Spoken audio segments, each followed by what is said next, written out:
Hello!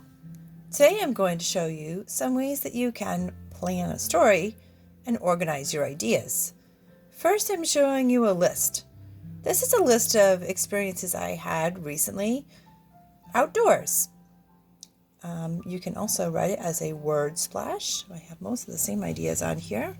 I have that I went on the rail trail in Hadley and the rail trail in East Hampton.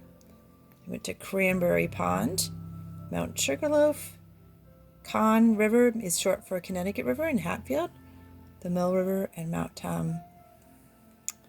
Then I finally just thought about all of these experiences and which ones would be really interesting. Some were fun, but didn't seem like they were really interesting to someone else, for someone else to hear about. So I finally came upon Cranberry Pond. It was the first time I went there. That made it interesting.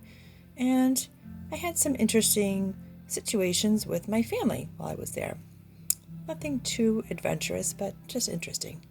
So now, move these aside. My next step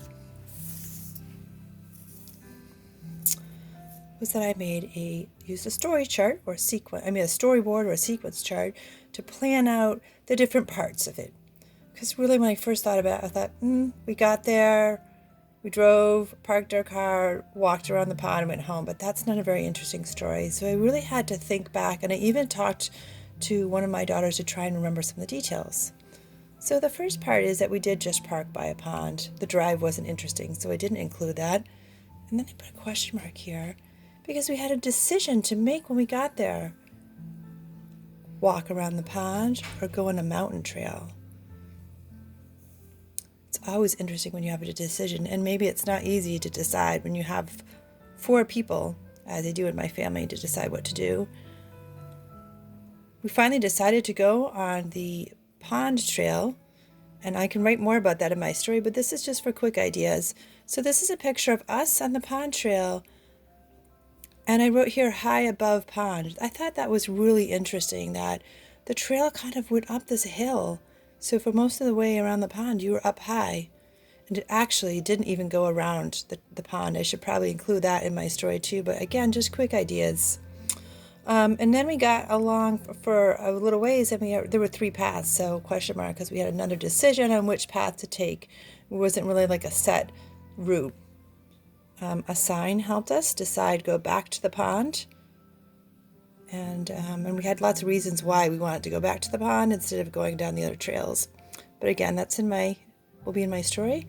And then we went back to the pond and the car, and we went home. And I'll probably talk about why it was a really good trip and why we enjoyed it and why we were glad that we went around the pond and then just came back. Finally, I haven't written my whole story, but I have just the beginning part of it, and I'm going to read a little bit. Your story is probably not going to be long like this, but I've had lots of years of practice, and this is just an example.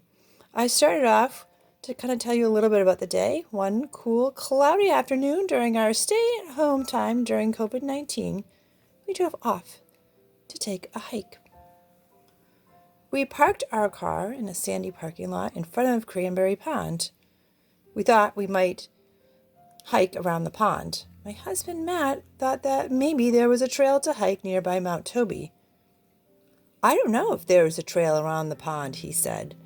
So by including that longer introduction, I thought it kind of helped to make the story interesting in that, we are having these conversations, as you probably do in your families, and we didn't have a set plan, so it was a little bit of an adventurous day, and it was a new area. And how we had to work that out. I'm sure that people will connect with that and kind of wonder, wow, how did they decide what to do? And was everybody happy with the choice? So when you're writing, you want to make sure you have some kind of a little problem or a decision to make that makes the reader want to say, I wonder what is going to happen, and want to keep reading and, again, make those connections with their own life. That's it. I hope you enjoyed my presentation, and I hope you have an even better time writing your own stories. I can't wait to hear about them, and I hope you share them. Thanks. Have a great day.